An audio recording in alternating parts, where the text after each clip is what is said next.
ഇന്നലെ വിഷുവിന്റെ സദ്യയൊക്കെ കഴിച്ച് ഇന്നായപ്പോ എന്തായാലും ഒരു നോൺ വെജെങ്കിലും കഴിച്ചേ പറ്റുമെന്നുള്ള അവസ്ഥയിലായിട്ട് പെട്ടെന്നൊരു ബീഫ് കറി ഉണ്ടാക്കാട്ടോ. പാൻ ചൂടാക്കി അതിലേക്ക് വെളിച്ചെണ്ണ, വലിയ ജീരകം, ജിഞ്ചർ ഗാർലിക് ചോപ്പ് ചെയ്തത്, ഇനി ഇതെല്ലാം കൂടെ ഒരു ഗോൾഡൻ ബ്രൗൺ കളർ ആവുന്നത് വരെ നന്നായിട്ട് വഴറ്റണോ. ഇപ്പോഴും ഞാൻ പറയാ, ഇത് എന്റെ വേർഷൻ ആണ്, ഞാൻ ഉണ്ടാക്കുന്ന ബീഫ് കറിയാണ്. നിങ്ങൾ ഉണ്ടാക്കുമ്പോൾ വ്യത്യാസം ഉണ്ടാവും.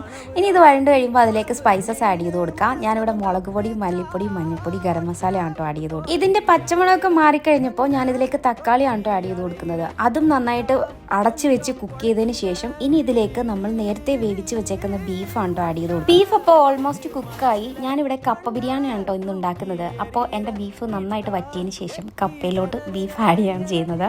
ഇനി ഇത് നന്നായിട്ട് മിക്സ് ചെയ്ത് അതിലേക്ക് ചോപ്പ് ചെയ്ത ഓണിയൻസും കുറച്ച് കറിവേപ്പിലയും കൂടെ 5 മിനിറ്റ് ഞാനൊന്ന് അടച്ചു വെക്കുന്നുണ്ട്. അത് കഴിഞ്ഞിട്ട് എടുത്ത് കഴിച്ചാൽ എൻ്റെ മോനെ സ്വർക്കം.